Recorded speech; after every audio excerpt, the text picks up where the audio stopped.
Happy holidays and welcome to Spirit Soul Sense Information for Your Soul. I'm Shareece and I love talking about things that are deeply moving. I've seen a number of films this year and Passing, I'm here doing a review on Passing.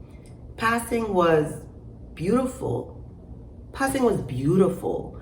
And I felt like, it didn't even put, I know reading the book is very important.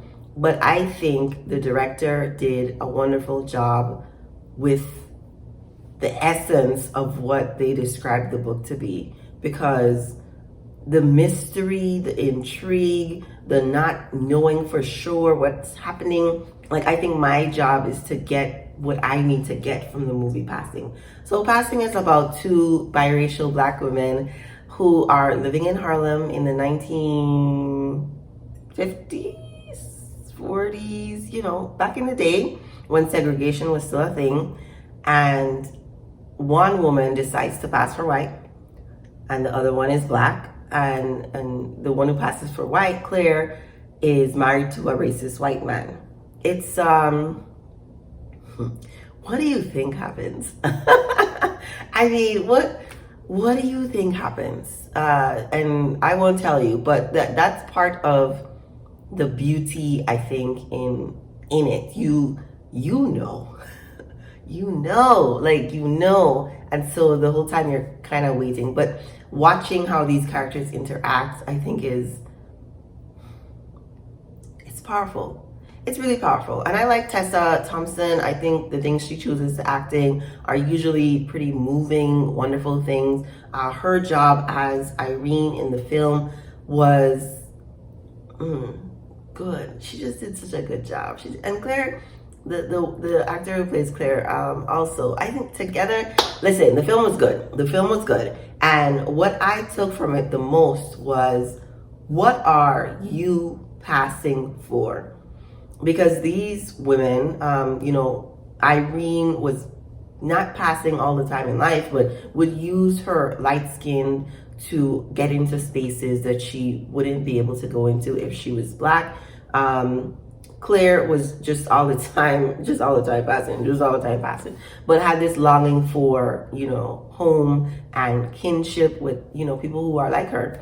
It was interesting to see that dynamic, and then to think about the parallels with other characters in the film, including the husband, who is a doctor. And it reminded me so much of one of my professors told us that we are acting as if. He would call us doctors, and he would say, for most of your career, you are going to be acting as if, right? And even now, I still do, what would a good psychologist say or do?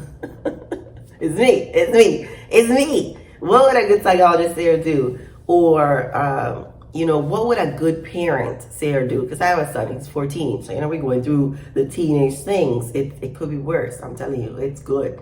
Thank God for this child. But in those hard moments of parenting, I asked the question it's not even like a real question that I asked, but I'm not sure what to do.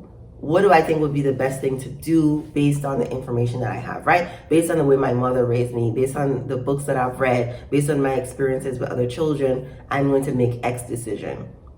And it's really acting as if, right? So it made me think about all the ways we are passing in life, and how, one of the reasons I'm so frustrated with social media, I'm not so much right now. I'm like on a high in life. I have these periods in time where I'm just like, ooh, everything is just wonderful. Ooh, it's good.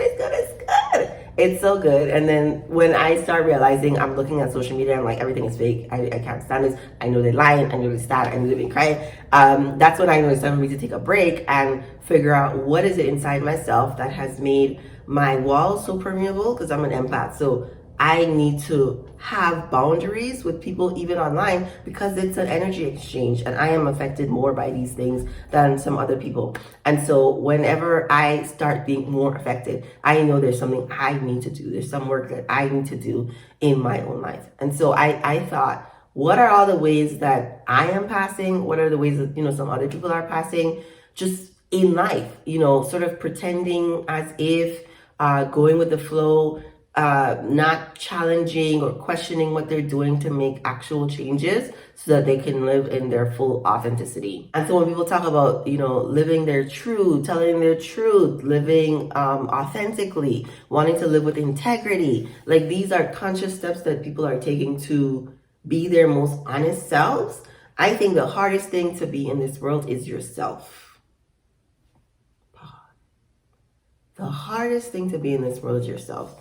Because the media, now social media, you get it from your friends, it's just rampant, will tell you you are not good enough, you are not pretty enough, skinny enough, white enough, you are not smart enough, and all those things are lies. Like, it would be nice if we were all the ideal, the wonderful, whatever, but you are you. You are you, and that is your superpower. And so you have the ability to achieve anything that you want in your life, right? I'm not saying you have the ability to achieve anything. I'm saying if you want it, you can have it. Because God wouldn't put something in your heart to desire that you couldn't achieve. Maybe there's roadblocks in the way. Maybe it's a path to another destination. But you are able to do whatever you want in this world. And that's like one of the things I like to preach a lot on my channel.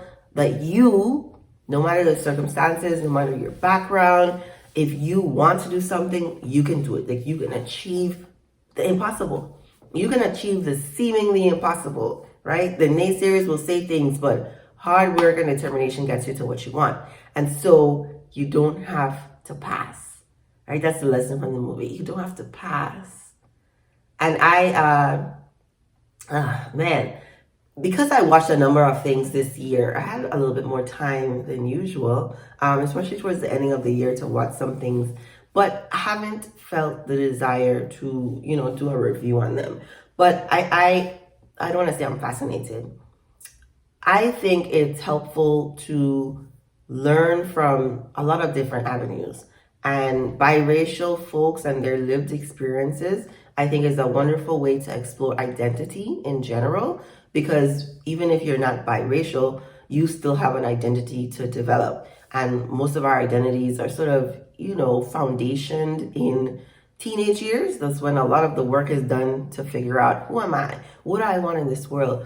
But you can choose who you want to be no matter what age you are. You can choose how you show up in the world. And when you learn new things, you can challenge your old ways of thinking to do different. To be different, to be whoever you want to be. You can be whoever you want to be, but I encourage you to be your whole self. Like, be your whole self. Enjoy the wonderful things that this world has to offer, and don't pass. You don't have to pass. You don't have to pretend. Like, there are lots of people pretending in real life and online. You do not have to be one of them. And I think what's the quote from Marianne Williamson?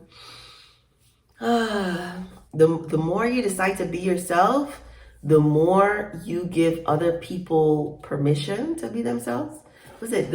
I had this memorized. It's in the Your Greatest Fear. I did have this memorized. I had my greatest fear. I'll link it. Your deepest fear is not that you're inadequate. Your deepest fear is that you are powerful beyond measure. And the more you let your light shine, the more you give other people permission to do the same. That's it. Each one teach one. That's my quote right now. Each one teach one. You have the power to influence the world. As you become yourself more, you will have a ripple effect to other people. And so my job is to spread love and light, right? That's what the heart and the little sparkly stuff means. Love and light. Share love and light. This world is chaotic. You don't have to also be a chaotic person in this world. You can have peace. You can have peace. Let me know what you think in the comments. I should say, check out the description box. I have my websites in there, Cannonair Psychological Center. You can request a session with me for life coaching, spiritual life coaching. You can also buy some artwork on spiritualsense.com or my poetry book. I also have a link to my poetry book on amazon.com in my description box. Let me know what you think about my poetry book. I love it. It's a beauty. It's also a beauty to me. Share this video, with someone you think it may help. And thank you for watching.